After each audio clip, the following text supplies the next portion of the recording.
एक दिन नटखट चूहा चिंटू जंगल में घूम रहा था। खेलते खेलते उसे एक सुंदर लाल कपड़े का टुकड़ा मिला। वह बहुत खुश हुआ और सोचा, अगर इससे मेरी एक प्यारी सी टोपी बन जाए तो मैं जंगल का सबसे अनोखा चूहा बन जाऊंगा। वह खुशी खुशी कपड़ा लेकर गांव के दर्जी खरगोश काका के पास पहुंचा।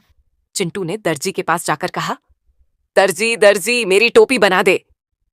खरगोश काका ने ऊपर से नीचे तक उसे देखा और जोर से हंसते हुए बोले, भाग यहां से, चूहे होकर टोपी पहनेगा, ये कोई मजाक है क्या?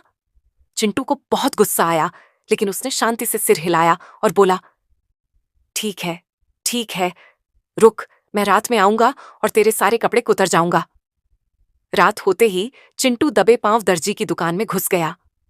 वहां सुंदर सुंदर कपड़े लटके हुए थे। अब देखता हूं मेरी टोपी कौन नहीं बनाता, चिंटू ने शरारत से सोचा। उसने एक कपड़े में छेद कर दिया, दूसरे को कुतर दिया, तीसरे को आधा खींच लिया। थोड़ी ही देर में सारी दुकान अस्त व्यस्त हो गई।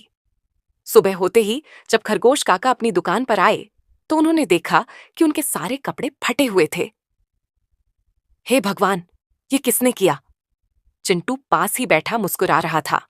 उसने कहा, मैंने किया, कहा था ना मेरी टोपी बना दो, नहीं तो सारे कपड़े कुतर दूंगा। खरगोश काका ने हार मान ली। उन्होंने जल्दी से कपड़ा उठाया और चूहे के लिए एक सुंदर लाल टोपी सिल दी। चिंटू ने टोपी पहनी, शीशे में खुद को देखा और गर्व से बोला, अब तो मैं सबसे स्मार्ट चूहा लग रहा हूं। चिंटू चूहे ने जब अपनी लाल टोपी पहनकर खुद को शीशे में देखा तो बहुत खुश हुआ, लेकिन फिर उसे लगा कि अरे, यह तो बहुत सादी है। अगर इस पर चमचमाते सलमा सितारे लग जाएं तो यह और भी शानदार लगेगी। वह उछलता कूदता गांव के मशहूर सलमा सितारे लगाने वाले मोरजी भाई की दुकान पर पहुंचा। चिंटू ने खुशी खुशी कहा, सितारे वाले, मेरी टोपी पर चमचमाते सितारे लगा दे। मोरजी भाई ने नीचे देखा और हंसते हुए बोले, अरे चूहे, तू इतना छोटा सा है, तुझे सितारे लगवाकर क्या करना है? चिंटू अकड़ कर बोला, मुझे सबसे सुंदर दिखना है, मेरी टोपी को राजा जैसी बनानी है। मोरजी भाई फिर हंसे और बोले, जा जा कहीं और जा, मैं इतने छोटे चूहे के लिए मेहनत नहीं कर सकता। चिंटू की आंखें गुस्से से लाल हो गईं। उसने दांत किटकिटाए और धीरे से कहा, ठीक है, रात में आऊंगा और तेरे सारे सितारे बिखेर दूंगा। रात होते ही चिंटू चुपके से मोरजी भाई की दुकान में घुस गया।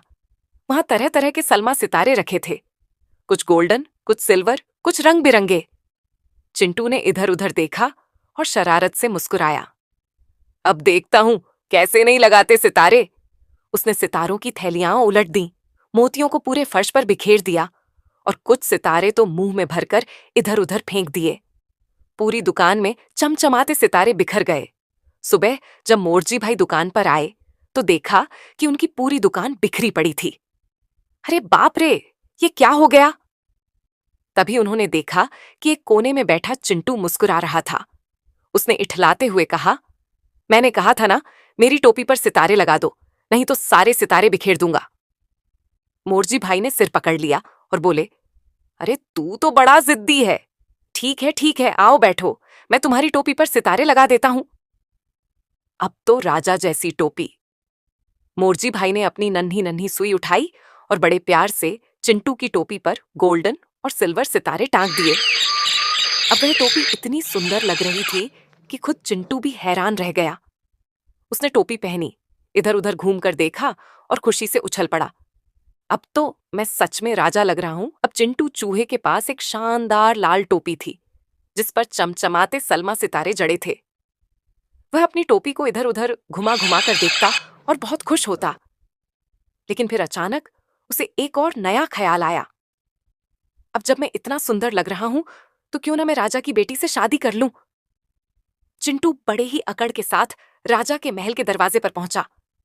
उसने जोर से पहरेदारों को पुकारा, सुनो सुनो, राजा साहब से कहो कि चिंटू चूहा आया है और वह उनकी बेटी से शादी करना चाहता है। पहरेदारों ने चौंक कर नीचे देखा और जोर जोर से हंसने लगे।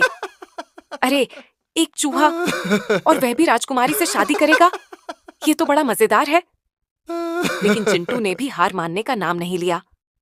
उसने सीधे राजा के दरबार में जाकर ऐलान कर दिया, राजा जी, मैं बहुत होशियार, बहादुर और स्मार्ट चूहा हूँ। मेरी चमचमाती टोपी देखिए।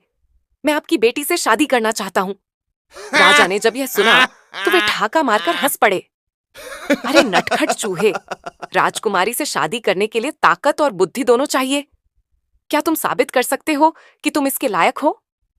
चिंटू ने झट से कहा, हाँ बिल्कुल, बस आप मुझे कोई भी काम दे दीजिए। राजा ने सोचा और फिर बोले, ठीक है, अगर तुम मेरे 3 काम पूरे कर दोगे तो मैं सोचूंगा। पहला काम, हाथी से कुश्ती। राजा ने पहला काम दिया, अगर तुम इतने बहादुर हो तो मेरे हाथी से कुश्ती लड़कर दिखाओ।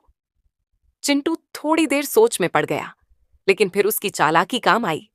उसने जल्दी से महल की रसोई से लाल मिर्ची का पाउडर उठाया और चुपके से हाथी की सूंड पर फेंक दिया। जैसे ही मिर्ची हाथी की नाक में गई, वह बुरी तरह से चिघाड़ने लगा और इधर उधर भागने लगा। पूरा दरबार हक्का बक्का रह गया। चिंटू खुशी से उछला और बोला, देखा, हाथी मुझसे डरकर भाग गया। दूसरा काम, नदी से दूध लाना। राजा बोले, अब तुम्हें नदी से दूध लाकर दिखाना होगा। चिंटू झटपट नदी के पास गया और वहां एक भैंस चर रही थी। उसने धीरे से भैंस के कान में फुसफुसाया, अगर तुमने दूध नहीं दिया तो मैं तुम्हारे कान में गुदगुदी कर दूंगा। भैंस को गुदगुदी से बहुत डर लगता था, इसलिए उसने तुरंत दूध दे दिया। चिंटू दूध लेकर राजा के पास पहुंचा और कहा, लीजिए महाराज, दूध आ गया। तीसरा काम, सूरज को रोकना। राजा ने सोचा कि अब इसे फंसाया जाए। वे बोले, अगर तुम सच में इतने ताकतवर हो तो सुबह सूरज को उगने से रोक कर दिखाओ। चिंटू ने मुस्कुराया और बोला, कोई बात नहीं, मैं कल दिखा दूंगा। रात में चिंटू ने जल्दी से राजा के महल के सभी मुर्गों को ढूंढा और उनके कानों में फुसफुसाया, कल सुबह कोई भी बांग नहीं देगा, नहीं तो तुम्हारी पूंछ काट दूंगा। सुबह जब समय हुआ तो कोई भी मुर्गा बांग देने को तैयार नहीं हुआ। राजा ने देखा कि सूरज निकलने का समय हो गया था, लेकिन दरबार में कोई हलचल नहीं थी। चिंटू उछलकर बोला, देखा राजा जी, सूरज को मैंने रोक दिया। राजा को अब समझ आ गया कि चिंटू सिर्फ चालाक ही नहीं बल्कि बहुत होशियार भी है। उन्होंने हंसते हुए कहा, चिंटू, तुम सच में बहुत बुद्धिमान हो, लेकिन मेरी बेटी की शादी तो एक राजकुमार से ही होगी। हाँ, मैं तुम्हें अपने राज्य का बुद्धिमान मंत्री बना सकता हूं। चिंटू ने सोचा और फिर खुशी खुशी बोला, मुझे मंजूर है। अब चिंटू न केवल अपनी चमचमाती टोपी के लिए मशहूर था, बल्कि पूरे राज्य का सबसे चतुर मंत्री भी बन गया।